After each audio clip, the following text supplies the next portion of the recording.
ओम शांति। आज 10 जून 2025 के साकार मधुर महावाक्य हैं। मीठे बच्चे, तुम्हें श्रीमत पर सबको सुख देना है। तुमको श्रेष्ठ मत मिलती है, श्रेष्ठ बनकर दूसरों को बनाने के लिए। प्रश्न है आज की मुरली का कि रहमदिल बच्चों के दिल में कौन सी लहर आती है, उन्हें क्या क्या करना चाहिए। उत्तर है इसका कि जो रहमदिल बच्चे हैं उनकी दिल होती है कि हम गांव-गांव में जाकर सर्विस करें। आजकल बेचारे बहुत दुखी हैं, उनको जाकर खुशखबरी सुनाएं कि विश्व में पवित्रता, सुख और शांति का दैवीय स्वराज स्थापन हो रहा है। यह वही महाभारत लड़ाई है। बराबर उस समय बाप भी था, अभी भी बाप आया हुआ है। ओम शांति। मीठे बच्चे बच्चे यहाँ बैठे हो तो यह ज़रूर समझते हो कि हम हैं ईश्वरीय संतान। ज़रूर अपने को आत्मा ही समझेंगे। शरीर है तब उन द्वारा आत्मा सुनती है। बाप ने यह शरीर लोन पर लिया है तब सुनाते हैं। अभी तुम समझते हो कि हम हैं ईश्वरीय संतान व संप्रदाय, फिर हम देवी संप्रदाय बनेंगे। स्वर्ग के मालिक होते ही हैं देवताएं। हम फिर से 5000 वर्ष पहले मुआफिक दैवीय स्वराज की स्थापना कर रहे हैं। फिर हम देवता बन जाएंगे। इस समय सारी दुनिया भारत खास और दुनिया आम, सब मनुष्य मात्र एक दो को दुख ही देते हैं। उन्हों को यह भी पता नहीं है कि सुखधाम भी होता है। परमपिता परमात्मा ही आकर सबको सुख शांत बना देते हैं। यहाँ तो घर घर में एक दो को दुख ही देते हैं। सारे विश्व में दुख ही दुख है। अभी तुम बच्चे जानते हो कि बाप हमको 21 जन्मों के लिए सदा सुखी बनाते हैं। कब से दुख शुरू होता है, फिर कब पूरा होता है, यह और कोई की बुद्धि में चिंतन नहीं होगा। तुमको ही यह बुद्धि में है कि हम बरोबर ईश्वरीय संप्रदाय थे। ये तो सारी दुनिया के मनुष्य मात्र ईश्वरीय संप्रदाय हैं। हर एक उनको फादर कह बुलाते हैं। अब बच्चे जानते हैं कि शिव बाबा हमको श्रीमत दे रहे हैं। श्रीमत मशहूर है, ऊँचते ऊँच भगवान की ऊँचते ऊँच मत है। गाया भी जाता है, उनकी गतमत न्यारी। शिव बाबा की श्रीमत हमको क्या से क्या बनाती है। स्वर्ग का मालिक और जो भी मनुष्य मात्र है वह तो नरक का मालिक ही बनाते हैं। अभी तुम हो संगम पर, यह तो निश्चय है ना। निश्चय बुद्धि ही यहाँ आते हैं और समझते हैं कि बाबा हमको फिर से सुखधाम का मालिक बनाते हैं। हम ही 100% पवित्र गृहस्थ मार्ग वाले थे। यह स्मृति आई है। 84 जन्मों का भी हिसाब है ना। कौन कौन कितने जन्म लेते हैं। जो धर्म बाद में आते हैं उन्हों के जन्म भी थोड़े होते हैं। तुम बच्चों को अब यह निश्चय रखना है कि हम ईश्वरीय औलाद हैं। हमको श्रेष्ठ मत मिलती है सबको श्रेष्ठ बनाने के लिए। हमारा वही बाबा हमको राजयोग सिखलाता है। मनुष्य समझाते हैं कि वेद शास्त्र आदि सब भगवान से मिलने के रास्ते हैं और भगवान कहते हैं इनसे कोई भी मेरे साथ मिलता नहीं है, मैं ही आता हूँ। तब तो मेरी जयंती भी मनाते हैं, परंतु कब और किसके शरीर में आता हूँ यह कोई नहीं जानते, सिवाय तुम ब्राह्मण बच्चों की। अभी तुम बच्चों को सबको सुख देना है। दुनिया में सब एक दो को दुख देते हैं। वो लोग यह नहीं समझते कि विकार में आना जाना दुख देना है। अभी तुम जानते हो यह महान दुख है। कुमारी जो पवित्र थी उनको अपवित्र बनाते हैं। नरकवासी बनाने के लिए कितना सेमिनार करते हैं। यहाँ तो ऐसे हंगामे की कोई बात ही नहीं। तुम बड़ा शांति से बैठे हो, सब खुश होते हैं, सारे विश्व को सदा सुखी बनाते हैं।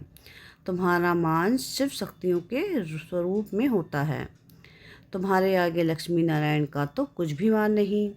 शिव शक्तियों का ही नाम बाला है, क्योंकि जैसे बाप ने सर्विस की है सबको पवित्र बनाकर सदा सुखी बनाना है, ऐसे तुम भी बाप के मददगार बने हो। इसलिए तुम शक्तियाँ भारत माताओं की महिमा है। यह लक्ष्मी नारायण तो राजा रानी और प्रजा सब स्वर्गवासी हैं। यह बड़ी बात है क्या। जैसे यह स्वर्गवासी हैं वैसे यहाँ के राजा रानी सब नरकवासी हैं। ऐसे नरकवासियों को स्वर्गवासी तुम बनाते हो। तुम तो कुछ भी नहीं जानते हो, बिल्कुल ही तुच्छ बुद्धि हैं। क्या क्या करते रहते हैं, कितनी लड़ाइयाँ आती हैं, हर बात में दुखी ही दुखी हैं। सतयुग में हर हालत में सुख ही सुख है। अभी सबको सुख देने के लिए बाबा ही श्रेष्ठ मत देते हैं। गाते भी हैं कि श्रीमद् भगवान वाच, श्रीमद् मनुष्य वाच नहीं है। सतयुग में देवताओं को मत देने की दरकार ही नहीं। यहाँ तुमको श्रीमत मिलती है, बाप के साथ तुम भी गाए जाते हो। शिव शक्तियाँ, अभी फिर से यह पाठ प्रैक्टिकल में बज रहा है। अब बाप कहते हैं तुम बच्चों को मनसा वाचा कर्म सबको सुख देना है, सबको सुखधाम का रास्ता बताना है। तुम्हारा धंधा ही यह हुआ। शरीर निर्वाह अर्थ पुरुषों को धंधा भी करना होता है। कहते हैं शाम के समय देवताएं परिक्रमा पर निकलते हैं। अब देवताएं यहाँ कहाँ से आए, परंतु इस समय को शुद्ध कहते हैं। इस टाइम पर सबको फुर्सत भी मिलती है। तुम बच्चों को चलते फिरते उठते बैठते याद करना है। बस कोई देहधारी की चाकरी आदि नहीं करनी है। बाप का तो गायन है, द्रौपदी के पांव दबाए, इसका भी अर्थ नहीं समझते हैं। स्थूल में पांव दबाने की बात नहीं है। बाबा के पास बुढ़िया आदि बहुत आती हैं। जानते हैं भक्ति करते करते थक गई हैं, आधा कल्प बहुत धक्के खाए हैं ना, तो यह पैर दबाने के अक्षर को उठा लिया है। अब श्री कृष्ण पाँव कैसे दबाएंगे? शोभेगा? तुम श्री कृष्ण को पाँव दबाने देंगी? श्री कृष्ण को देखते ही उनको चटक पड़ेगी। उनमें तो बहुत चमत्कार रहता है। श्री कृष्ण के सिवाय और कोई बात बुद्धि में बैठती ही नहीं। वही सबसे तेजोमय है। श्री कृष्ण बच्चे ने फिर मुरली चलाई। बात ही नहीं जान जमजस्ती। यहाँ तुम शिव बाबा से कैसे मिलेंगे? तुम बच्चों को बोलना पड़ता है, शिव बाबा को याद कर फिर इसके पास जाओ। तुम बच्चों को तो खुशी की अंदर में खुशी रहनी चाहिए कि हमको शिव बाबा सुखी बनाते हैं 21 जन्मों के लिए। ऐसे बाप के पिछाड़ी तो कुर्बान जाना चाहिए। कोई सपूत बच्चे होते हैं तो बाप कुर्बान जाते हैं, बाप की हर कामना पूरी करते हैं। कोई तो ऐसे बच्चे होते हैं जो बाप का खून भी करा देते हैं। यहाँ तो तुमको मोस्ट विलव्ड बनना है, किसी को भी दुख नहीं देना है। जो रहमदिल बच्चे हैं उनकी दिल होती है कि हम गांव-गांव में जाकर सर्विस करें। आजकल बेचारे बहुत दुखी हैं, उनको जाकर खुशखबरी सुनाओ कि विश्व में पवित्रता सुख शांति का दैवी स्वराज स्थापन हो रहा है। यह वही महाभारत लड़ाई है। बरोबर उस समय बाप भी था, अभी भी बाप आया हुआ है। तुम जानते हो बाबा हमको पुरुषोत्तम बना रहे हैं। यह है ही पुरुषोत्तम संगम युग। तुम बच्चे जानते हो कि हम पुरुषोत्तम कैसे बनते हैं। तुमसे पूछते हैं कि तुम्हारा उद्देश्य क्या है। बोलो मनुष्य से देवता बनना। देवताएं तो मशहूर हैं। बाप कहते हैं जो देवताओं के भक्त हों उनको समझाओ। भक्ति भी पहले पहले तुमने शुरू की, शिव की फिर देवताओं की। तो पहले पहले शिव बाबा के बच्चों को समझाना है कि बोलो शिव बाबा कहते हैं मुझे याद करो। शिव की पूजा करते हैं परंतु यह थोड़ी बुद्धि में आता है कि पतित पावन बाप है। भक्ति मार्ग में देखो धक्के कितने खाते हैं। शिवलिंग तो घर में भी रख सकते हैं, उनकी पूजा कर सकते हैं। फिर अमरनाथ बद्रीनाथ आदि तरफ जाने की क्या दरकार है।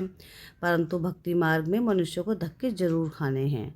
तुमको उनसे छुड़ाते हैं। तुम हो शिव शक्ति, शिव के बच्चे। तुम बाप से शक्ति लेते हो, वह भी मिलेगी याद से।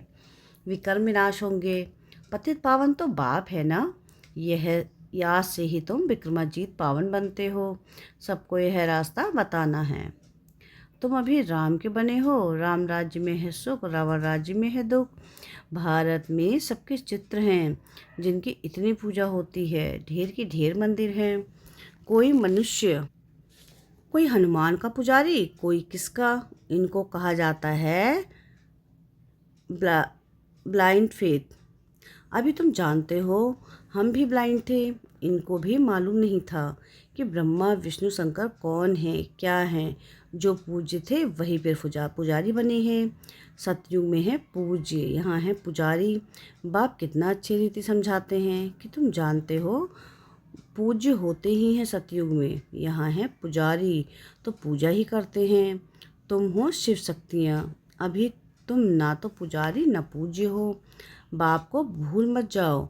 यह साधारण तन है ना, इसमें ऊँच से ऊँच भगवान आते हैं। तुम बाप को अपने पास निमंत्रण देते हो ना, बाप आओ, हम बहुत पतित बन गए हैं। पुरानी पतित दुनिया पतित शरीर में आकर हमको पावन बनाओ। बच्चे निमंत्रण देते हैं। यहाँ तो कोई पावन है नहीं, जरूर सभी पतियों को पावन बनाकर ले जाएंगी ना, तो सबको शरीर छोड़ना पड़े ना। मनुष्य शरीर छोड़ते हैं तो कितना हाय दोष मचाते हैं। तुम खुशी से जाते हो, अभी तुम्हारी आत्मा रेस करती है। देखिए कौन शिव बाबा को जास्ती याद करते हैं। शिव बाबा की याद में रहते रहते ही शरीर छूट जाए तो अहो सौभाग्य, बेड़ा ही पार है। सभी को बाप कहते हैं कि ऐसा पुरुषार्थ करो। सन्यासी भी कोई कोई ऐसे होते हैं, ब्रह्म में लीन होने के लिए अभ्यास करते हैं, फिर पिछाड़ी में ऐसे बैठे बैठे शरीर छोड़ देते हैं। सन्नाटा हो जाता है। सुख के दिन फिर आएंगे। इसके लिए ही हम पुरुषार्थ करते हैं वो कि बाबा हम आपके पास चले। आपको ही याद करते करते जब हमारी आत्मा पवित्र हो जाएगी तो आप हमको साथ ले जाएंगे। आगे जब काशी करवट खाते थे तो बहुत प्रेम से खाते थे, बस हम मुक्त हो जाएं ऐसे समझते थे। अभी तुम बाप को याद करते करते चले जाते हो शांति धाम। तुम बाप को याद करते हो तो इस याद के बल से पाप कटते हैं। वह समझते हैं कि हमारे फिर पानी से पाप कट जाएंगे, मुक्ति मिल जाएगी। अब बाप समाज समझाते हैं कि वह कोई योग बल नहीं है। पापों की सज़ा खाते खाते फिर जाकर जन्म लेते हैं। नए सिरे फिर पापों का खाता शुरू होता है। कर्म अकर्म विकर्म की गति बाप बैठ समझाते हैं। राम राज्य में कर्म अकर्म होते हैं, रावण राज्य में कर्म विकर्म हो जाते हैं। वहाँ कोई विकार आदि होता नहीं। मीठे मीठे बच्चे जानते हैं कि बाप हमको यह सब युक्तियाँ सब राह समझाते हैं। मुख्य बात यह है कि बाप को याद करो। पतित पावन बाप तुम्हारे सामने बैठे हैं। कितना निर्माण है, कोई अहंकार नहीं, बिल्कुल साधारण चलते रहते हैं। बाप दादा दोनों ही बच्चों के सर्वेंट हैं। तुम्हारे दो सर्वेंट हैं, ऊँचते ऊँच शिव बाबा और प्रजापिता ब्रह्मा। वो लोग त्रिमूर्ति ब्रह्मा कह देते हैं, अर्थ थोड़े ही जानते हैं। त्रिमूर्ति ब्रह्मा क्या करते हैं कुछ भी पता नहीं है। अच्छा, मीठे मीठे सिके थे बच्चों प्रति माता पिता बाप दादा का याद प्यार और गुड मॉर्निंग। रूहानी बाप की रूहानी बच्चों को नमस्ते। हम रूहानी बच्चों की रूहानी बाप दादा को याद प्यार गुड मॉर्निंग और नमस्ते। शुक्रिया प्यारे बाबा, शुक्रिया। धारणा के लिए मुख्य सार है। सार की पहली पॉइंट है कि सदा यह निश्चय रहे कि हम ईश्वरीय औलाद हैं। हमें श्रेष्ठ मत पर चलना है, किसी को भी दुख नहीं देना है, सबको सुख का रास्ता बताना है। सेकंड पॉइंट है कि सपूत बच्चा बन बाप पर कुर्बान जाना है। बाप की हर कामना पूरी करनी है। जैसे बाप दादा निर्माण और निरहंकारी है, ऐसे ही बाप समान बनना है। वरदान है आज की मुरली का कि स्वोन्नति द्वारा सेवा में उन्नति करने वाले सच्चे सेवाधारी भाव। सब उन्नति सेवा की उन्नति, स्वोन्नति और सेवा की उन्नति का विशेष आधार है। स्वोन्नति कम है तो सेवा भी कम है। सिर्फ किसी को मुख से परिचय देना ही सेवा नहीं है, लेकिन हर कर्म द्वारा श्रेष्ठ कर्म की प्रेरणा देना यह भी सेवा है। जो मनसा वाचा कर्मणा सदा सेवा में तत्पर रहते हैं, उन्हें सेवा द्वारा श्रेष्ठ भाग्य का अनुभव होता है। जितनी सेवा करते उतना स्वयं भी आगे बढ़ते हैं। अपने श्रेष्ठ कर्म द्वारा सेवा करने वाले सदा प्रत्यक्ष फल प्राप्त करते रहते हैं। स्लोगन है आज की मुरली का कि समीप आने के लिए सोचना, बोलना और करना समान बनाओ। अव्यक्त इशारे हैं कि आत्मिक स्थिति में रहने का अभ्यास करो, अंतर्मुखी बनो। एकाग्रता का आधार अंतर्मुखता है। अंतर्मुखता में रहने से सूक्ष्म शक्तियाँ की लीलाएं अनुभव करेंगे। आत्मिक स्थिति में रह आत्माओं का आह्वान करना, आत्माओं से रूरिहान करना, आत्माओं के संस्कार स्वभाव को परिवर्तन करना, आत्माओं का बाप से कनेक्शन जुड़वाना, ऐसे रूहानी लीला का अनुभव होगा। अच्छा, ओम शांति।